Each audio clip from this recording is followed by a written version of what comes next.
안녕하세요. 축진먹입니다. 오늘 오전에 맨유 대 본머스의 프리시즌 경기가 있었습니다. 맨유가 4대1로 시원한 승리를 거뒀고요. 어떻게 보면 최근에 맨유가 본머스한테 약한 느낌이 있었는데 그런 것들을 시원하게 극복한 경기라고 볼 수 있겠습니다. 오늘 골키퍼 토미튼에 루크쇼, 맥과이어, 요로 이렇게 백스리로 나왔고 도르구, 브루노, 카세미루, 달로 그리고 그 위에는 마운트, 아마드, 호일룬 이렇게 나왔습니다. 먼저 제가 느꼈던 건 맨유의 프리시즌 경기 중에는 가장 좋은 내용을 보여준 경기가 이번 경기가 아니었나 생각이 되고요. 좋았던 장면도 이번에 많이 나왔습니다. 그래서 영상에서 그거 설명드릴 예정이고요. 뭐 4대1이라면 단순히 결과상으로만 봐도 좋았다고 말할 수 있는 경기였죠. 그런데 오늘 경기가 의미가 있는 큰 이유는 단순히 스코어만 벌어진 게 아니었다. 내용도 괜찮았다. 그래서 오늘 경기에서는 뭐 선수 이야기, 전술적인 이야기, 제가 느낀 부분들을 한번 얘기해 보도록 하겠습니다. 일단 첫 번째, 저는 레니요로부터 얘기를 해야 될 것 같아요. 요로가 점점 이 맨유에서의 적응도가 올라가고 있다는 느낌 들었습니다. 지난 시즌 후반기 뭐 유로파 4강전 정도 할 때 그때부터 계속해서 이 컨디션이 올라오고 있다는 느낌 들었고요. 지금 프리시즌에도 그런 것들이 잘 유지되고 있다고 느꼈습니다.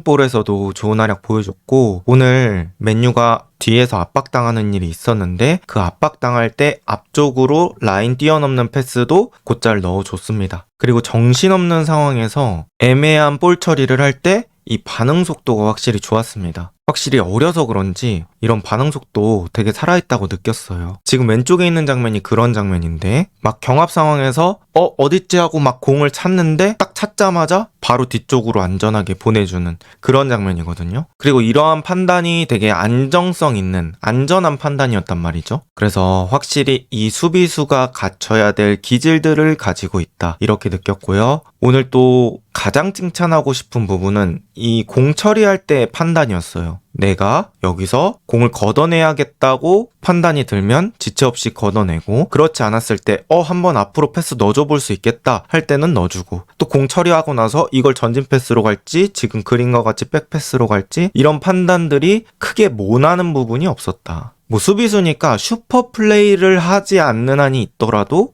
위험한 플레이를 안 하는 게 더 중요하거든요. 그런데 요로는 그 원칙에 적합하게 플레이를 했다. 이런 부분에서 저는 큰 점수를 줄 수 있지 않을까 생각을 했습니다. 확실히 어려서 그런지는 모르겠지만 이 백스리에 적응하는 속도가 좀 빠르다고 느꼈습니다. 요로가 사실 맨유에 오기 전에 프랑스 팀에 있을 때는 포백의 센터백이었잖아요. 그런데 지금 이제 맨유에서 뛴 지 2년 차가 됐는데 이렇게 빠른 적응 속도를 보여주고 있는 걸 보면 확실히 포텐을 가지고 있던 선수였구나 라는 게 느껴지고 있습니다. 그 다음 또 제가 느꼈던 게 확실히 웨스트햄전 바로 이전 프리시즌 경기보다는 이 풀어나가는 과정이 상당히 부드럽다고 느꼈습니다. 거기서의 핵심은 저는 이 3자 패스라고 볼 수 있을 것 같은데요. 지금 장면처럼 카세미루가 뒷발, 브루노가 몸이 열려있는 상태에서 바로 호일룬한테 내주고 호일룬이 여기서 공 잡고 등에 수비 달아놓고 다시 리턴을 내주는 과정이 있었거든요. 이러한 삼각형 패스 구조가 오늘 되게 많이 나왔다. 그건 여러 가지 부분들이 있겠지만 일단 상대적으로 투박한 호일룬에게도 리턴을 잘 내줄 수 있을 정도의 강도로 공이 왔기 때문이다. 그리고 역시나 그 공을 줬던 선수는 브루노였다.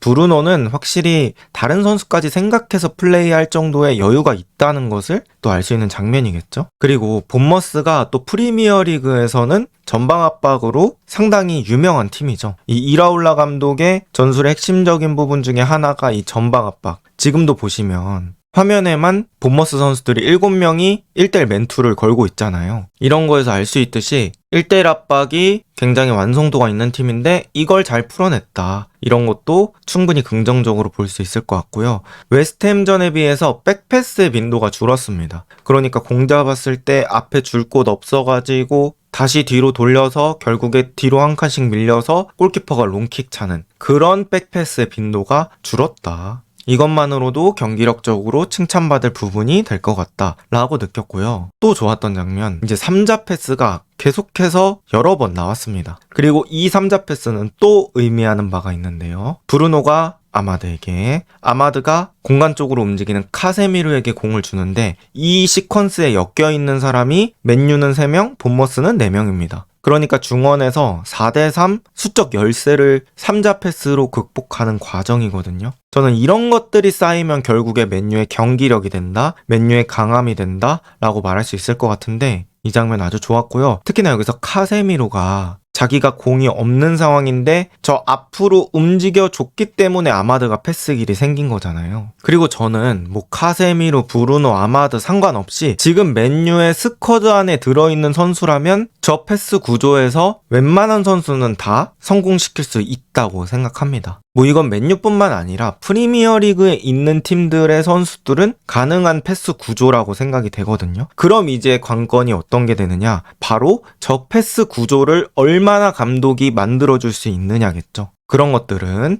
훈련 과정에서 반복적으로 저런 상황들을 연습하는 수밖에 없을 것 같습니다. 그러니까 감독이 계속해서 훈련으로 저런 패턴, 저런 상황들을 많이 만들어주면 선수들은 거기서 패스만 침착하게 잘하면 4대3 상황을 이길 수 있는 상황이 나오는 거겠죠. 그런데 이런 부분이 오늘 경기 중에서 많이 나왔다. 이건 충분히 긍정적으로 볼 수 있는 부분이겠죠. 정확히 어떤 훈련을 어떻게 반복하고 있는지까지는 모르겠지만 계속해서 똑같은 장면이 나오고 있다. 그게 잘 되고 있다. 이런 부분들은 팀에 충분히 긍정적으로 볼 수 있는 부분 같습니다. 그리고 또 이 선수 얘기 안 할 수 없을 것 같습니다. 바로 도루구입니다. 도루구는 오늘 한 골과 한 개의 도움, 만점 활약을 보여줬고요. 득점하는 과정에서의 결정력 물론 좋았는데 어시스트 할 때 호일룬한테 패스를 했거든요. 근데 그게 오른발로, 그러니까 약발로 크로스를 한 거였어요. 거기서도 득점이 나왔다는 거, 또 도루구의 자신감에 큰 플러스가 될 수 있을 것 같고요. 도루구가 확실히 몸 쓰는 게 좀 자연스러워졌다고 느꼈습니다. 그래서 수비진들이 압박 들어올 때 그 압박강도 견뎌내면서 볼 지켜내는 그런 과정을 체크할 수 있었고요. 또 도루구가 공 없을 때의 움직임, 또 자기 맨투맨을 잘 잡는 그런 수비 잡기라고 표현을 해야 될까요? 그런 것들은 저는 충분히 칭찬할 만하다고 느꼈습니다. 그리고 전체적인 이 도루구의 경기력이 리즈전, 웨스트햄전, 본머스전까지는 좋다고 느꼈어요. 확실히 지난 시즌에 비해서 팀에 적응을 한 건지 아니면 뭐 본인이 이런 프리미어리그 팀 상대로의 템포에 적응을 한 건지는 모르겠지만 어쨌든 이 부분들은 긍정적으로 볼 수 있겠죠. 그런데 뭐 지금 도루구가 여기서 좋은 모습을 보여준다고 해서 당연히 완벽한 선수라는 얘기는 아닙니다. 저는 도루구가 이 볼 컨트롤할 때 조금 짧게 하는 것만 습관화시키면 더 좋을 것 같아요. 도루구가 이렇게 공을 앞으로 쳐넣을 때 조금은 길게 쳐놓는 듯한 느낌을 받았습니다. 그래서 이 도루구가 그 길게 쳐놓은 공을 또 컨트롤하기 위해서 내가 또 속도를 올리게 되고 그 속도를 올리게 되니까 이미 통제하기 어려운 상황으로 진입하는 그런 경우들이 있기 때문에 드리블 할 때라든지 공을 운반할 때라든지 조금 공 컨트롤 해놓을 때 짧게 해놓으면 더 좋은 장면이 많이 나올 것 같다. 그리고 이제 도루구가 가지고 있는 스피드는 오히려 공 없을 때 몰아서 쓰는 게 더 좋을 것 같다 라는 느낌이 있었습니다. 어쨌든 도루구의 기량이 상승하고 있다는 건 부정할 수 없을 것 같습니다. 그 다음에 이제 라스무스 호일룬인데요. 오늘 경기는 저는 호일룬이 좋았던 부분도 분명히 있었다고 생각해요. 단순히 골 넣어서 그런 게 아니고 골 이외의 부분만 따지더라도 그렇습니다. 이제 호일룬이 원래는 열심히는 뛰던 선수였잖아요. 그러니까 호일룬이 뭐 맨유에서 가지고 있는 태도 내지는 의지 이런 것들은 당연히 뭐 깔 게 없죠. 문제가 이제 호일룬이 열심히 뛰는 만큼 결과값이 안 나온다는 거였는데요. 오늘은 그래도 그 열심히 뛰는 의지가 빛을 발했던 그런 장면들도 있었습니다. 일단 오늘 호일룬 전체적인 경기를 봤을 때는 여전히 부족한 부분들은 있었어요. 공이 있는 상황, 그러니까 온더볼 상황에서는 아직도 투박하다는 느낌이 좀 있습니다. 다이렉트 패스 전반 2분쯤인가요? 그때 이제 요로가 깔끔하게 호일룬 쪽으로 줬는데 거기서 왼발로 달로한테 밀어주는 장면이 있었거든요. 그런데 뭐 상대 압박이 강했던 것도 아니라서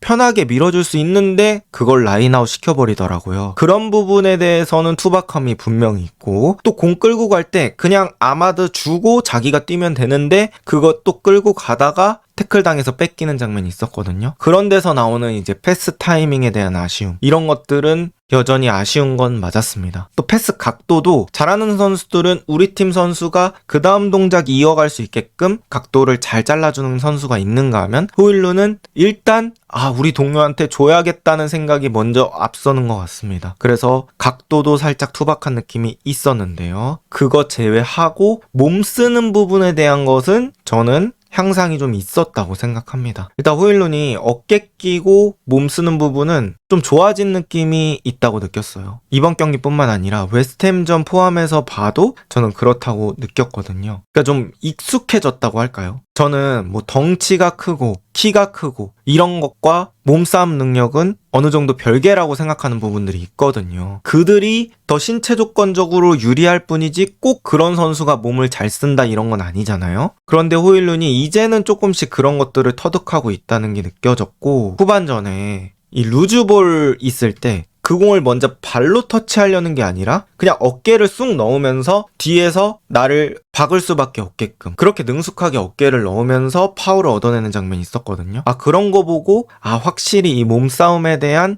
그런 노하우가 조금은 는 느낌이 있다 이렇게 느꼈고, 또 지금도 아마드 득점하는 장면에서 센터백 2명 묶고 엄청 비벼요. 그러면서 저 2명이 공 제대로 걷어내지 못하게 계속해서 싸워주고, 그 떨어진 세컨볼이 결국에는 아마드가 슈팅할 수 있는 그런 곳으로 떨어지죠. 지금까지 이제 호일룬이 좀 아쉽다는 평가를 받았던 이유는 단순히 골만 못 넣어서 그런 게 아니잖아요. 골 못 넣기도 하고 다른 부분들도 아쉽다고 느껴졌기 때문에 이제 어떻게 보면 비판을 받았던 건데, 오늘 경기에서는 몸 쓰는 부분만큼은 향상이 됐다고 얘기해줘야 되지 않을까라는 생각이 들었습니다. 물론 이제 호일룬이 임대를 갈지 이번 시즌 스쿼드에 합류할지는 모르겠지만 그래도 미세하지만 괜찮아진 부분이 있었다는 걸 확인할 수 있었던 경기였고요. 그 다음에 역시 브루노가 잘합니다. 브루노가 3선에 있어도 이 경기 중에서 계속해서 존재감을 드러낼 수 있는 이유는 저는 적절한 공격 가담 때문이라고 생각하거든요. 그리고 냉정하게 지금 맨유가 보유하고 있는 3선 미드필더 중에는 브루노보다 공 잘 차는 선수가 없습니다. 그러니까 브루노가 이 3선에서 빌드업에 많이 관여를 하다 보니까 확실히 이 동료를 생각하는 그 패스 강도라고 할까요? 그런 부분이 너무 좋아요. 그렇기 때문에 이제 브루노가 엮여있는 과정에서는 3자 패스가 많았다고 생각하거든요. 그리고 브루노가 또 적절한 공격 가담, 그러니까 공격에 왔다 갔다 하는 그런 타이밍을 잘 안다고 할까요? 이거는 뭐 기술적인 부분이 아니죠. 아예 소프트웨어적인 부분인데, 확실히 그런 것들 보면서 브루노가 되게 상대방이 봤을 때는 여우같이 플레이한다, 좀 야같다, 이런 느낌이 들 수 있을 정도의 플레이를 했던 것 같습니다. 그리고 이런 부분에서는 어떤 장치적인 부분이 보완이 들어가야겠죠. 만약에 브루노가 올라간다고 하더라도 브루노가 축구의 신이 아니니까 거기서 공 뺏길 수도 있고, 브루노가 올라갔을 때 다른 선수가 뺏길 수도 있잖아요. 그럼 그때 커버를 잘해줄 그런 미드필더를 놔줘야 된다. 내지는 뭐 3백 중에 한 명이 와서 커버해줄 수 있는 장치가 있으면 더 완성도가 올라갈 것 같다 라는 느낌이 들었습니다. 역시나 뭐 계속해서 선수들이 영입되더라도 핵심으로 자리 잡고 있는 브루노입니다. 그 다음 마운트에 대한 얘기인데요. 마운트는 저는 부상만 없다면 그래도 잘 활용할 수 있을 자원 같다고 느꼈습니다. 맨유가 또 강한 압박을 앞쪽에서 가져가고 싶어 하는 것 같더라고요. 그런데 그런 압박 과정에서 마운트만큼 크게 도움되는 선수가 많지 않습니다. 마운트가 앞쪽에서 정말 열심히 뛰고 또 접근하는 속도도 빠르고 그런 압박 과정을 이해하는 것도 괜찮고, 그래서 마운트는 부상만 없다면 그래도 맨유에서 나름 쏠쏠이 써먹을 수 있는 자원이 아닐까라는 걸 느꼈습니다. 냉정하게 마운트 이적할 때 데려온 그 값, 1000억 개 값을 하냐? 그건 아니죠. 하지만 일단 지금 마운트가 돈에 맞는 플레이를 하냐? 이 판단을 할 시기는 이미 지나갔다고 생각합니다. 이미 그건 노라는 대답이 명확히 돌아올 수 있는 시기라고 생각하는데, 만약에 마운트가 팔리지 않는다면 계약 기간까지는 어떻게든 잘 써봐야 될 거 아니에요. 그래서 그런 부분으로 봤을 때는 그래도 마운트로 인해서 동료가 돋보이게 해줄 수 있는 부분들이 분명히 있다. 시도 때도 없이 움직이면서 희생적인 압박을 해줄 수도 있고, 다른 선수가 더 편하게 공간을 쓰게 만들어줄 수도 있고, 이런 것들이 있는데, 문제는 이제 비정기적인 출전이겠죠. 부상이 좀 있으면서 쓰고 싶을 때 항상 없는 그런 느낌이 있었거든요. 그런데 이 부상적인 문제는 마운트 본인이 좀 해결해야 될 문제고요. 맨유 팀 차원이든 본인 개인 커리어 차원이든 꼭 해결을 해야 된다. 라고 생각을 합니다. 만약에 마운트가 팔리지 않는다면 또 쿠냐의 좋은 서브가 될 수 있지 않을까라는 생각이 잠깐 스쳐갔던 경기였습니다. 그 다음 이제 마지막 경기 전체적인 얘기를 해보자면 경기 내용과 결과 모두 챙긴 경기라고 볼 수 있을 것 같아요. 그래서 맨유 입장에서는 되게 기분 좋은 승리라고 볼 수 있을 것 같고요. 제가 아까 말씀드렸던 아모림 볼에 안 좋았던 부분이 좀 적게 나온 경기였습니다. 뒤로 한 칸씩 밀리면서 골키퍼 롱킥 후에 공 뺏기는 그런 상황들, 그런 시퀀스들이 이번 경기는 별로 없었다. 그래서 이런 것들은 좀 긍정적으로 볼 수 있을 것 같다. 그리고 뭐 맨유가 카운터 작업도 잘했는데요. 카운터뿐만 아니라 그냥 중원에서 자기들이 주도권 가지고 플레이할 때도 공 돌릴 때 되게 깔끔했다. 그리고 그 공 돌리는 과정에서의 핵심 선수 역시나 브루노 페르난데스였다. 이런 걸 느꼈고요. 또 디테일적인 부분으로 들어가자면 특정 선수가 공을 오래 잡고 있는 게 아니라 벽처럼 플레이한다는 느낌 들었어요. 그러니까 벽이라는 건 어떤 선수가 공을 잡고 튕겨서 다시 나오잖아요. 그런 것처럼 어떤 한 명이 어떤 사람으로서의 역할이 아니라 톱니바퀴, 그러니까 계속해서 월패스, 2대1 패스가 나오는 장면들이 많았기 때문에 축구를 쉽게 한다, 팀적으로 한다 이런 느낌이 들었거든요. 그래서 맨유는 시즌 중에 들어가더라도 이번 경기를 약간 교보제로 삼으면서 이번 경기에 나왔던 좋은 장면들을 많이 만들어 나가는 걸 목표로 하면 시즌 중에서도 좋은 결과를 얻을 수 있지 않을까 라고 생각을 합니다. 여러분은 이번 경기 어떻게 보셨나요? 오늘 영상은 여기까지입니다. 좋은 하루 보내세요.